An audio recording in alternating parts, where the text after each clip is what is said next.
একটা খরচা গেছে আপনার 50-60, ওখানে দাম করে 60।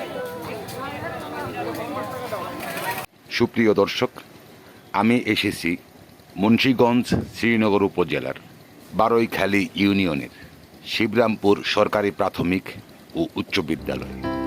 আমি আপনাদেরকে ঘুরে দেখাবো এই বিদ্যালয়ের ভিতরের চিত্র।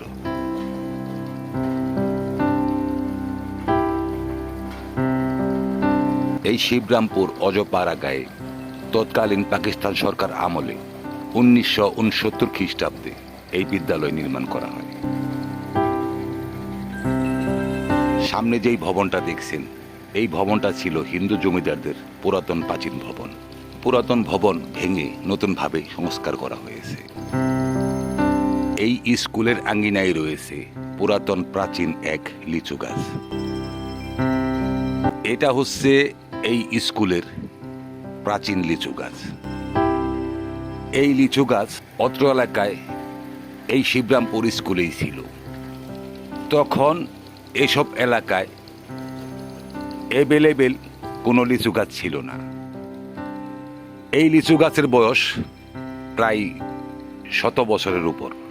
আমার পাশেই শিবরামপুর উচ্চ বিদ্যালয়।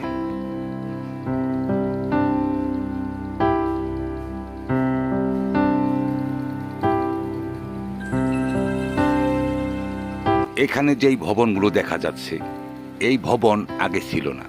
এই ভবন অল্প কিছুদিন হলো নতুনভাবে নির্মাণ করা হয়েছে।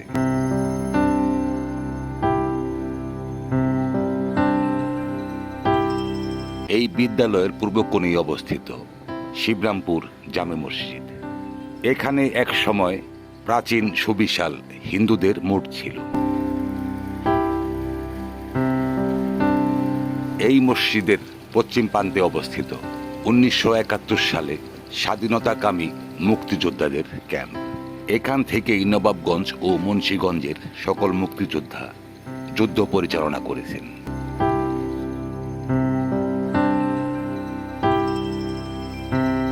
এই বিদ্যালয়ের উত্তর পশ্চিম কোণে রয়েছে সুবিশাল এক পুকুর। দীর্ঘদিন ধরে এই পুকুর অবহেলিতভাবে পড়ে থাকার কারণে বনে বাদারে ঘিরে গেছে পুকুরের চারপাশ। এই পুকুর খনন করেছে তৎকালীন ভারতবর্ষের হিন্দু জমিদার অতুল বাবু। এই স্কুলের অধিকাংশ জায়গা তারই ছিল।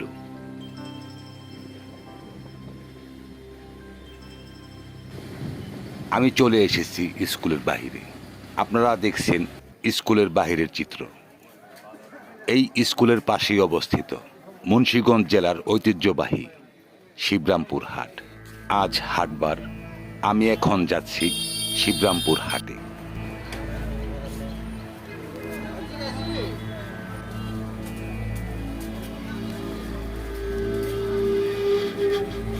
আমি প্রবেশ করেছি মুন্সিগঞ্জ জেলার ঐতিহ্যবাহী শিবরামপুর হাট।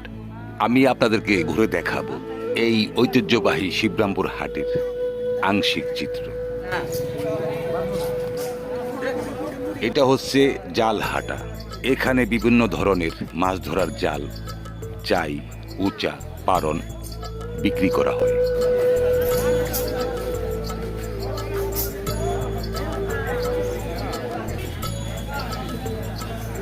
এখানে দেখছেন বিভিন্ন ধরনের শাকসবজি চারা নিয়ে বসেছেন বিক্রেতারা।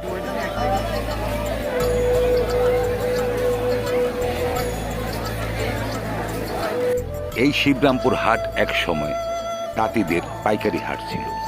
এখান থেকে তাঁতিদের তাঁতের লুঙ্গি, সুতা, গামছা দেশের বিভিন্ন পাইকারি মার্কেটে যেত।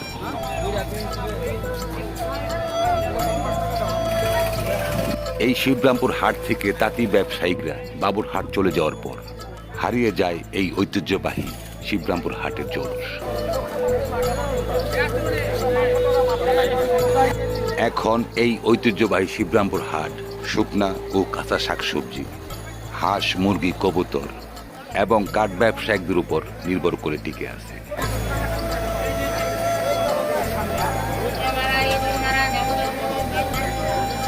যদিও এই ঐতিহ্যবাহী শিবরামপুর হাটের জৌলুস আগের মতো নেই, কিন্তু এই শিবরামপুর হাটের সেই প্রাচীনকাল থেকে এখনো টিকে আছে শিবরামপুর হাটের ছেঁকা রুটি।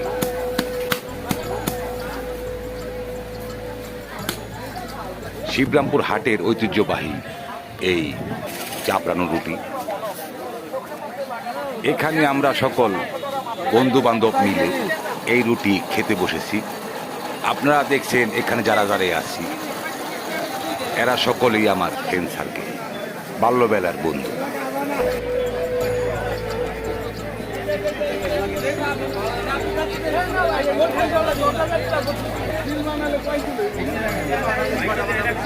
আমি এখন আছি শিবরামপুর হাটের কাঁচা বাজার। এখানে পাইকারি এবং খুচরা সকল ধরনের সবজি বেচা কিনে। প্রচুর দাম নাই, কি দরে বিক্রি হচ্ছে? সস্তা সস্তা, 20 টাকা কেজি পড়ে না। 20 টাকা কেজি পড়ছে না? না। আপনাদের খরচ কেমন পড়েছে? এক একটা খরচা গেছে আবার 50, 60, ওখানে দাম করে 60। এখানে আনতে গাড়ি ভাড়া খরচ তো পড়েছে না? খরচা আছে বাবা, ওখানে আম করতে হয় না। মুন্সিগঞ্জ জেলার এক সময়কার ঐতিহ্যবাহী বিখ্যাত এই শিবরামপুর হাট এখন আর সেই আগের মতো নেই। এখন এই হাট টিকে আছে শুকনা এবং কাঁচা হাঁস, মুরগি, কবুতর এবং একমাত্র কাঠের উপর নির্ভর করে। আপনারা দেখলেন মুন্সিগঞ্জ জেলার ঐতিহ্যবাহী শিবরামপুর হাটের চিত্র।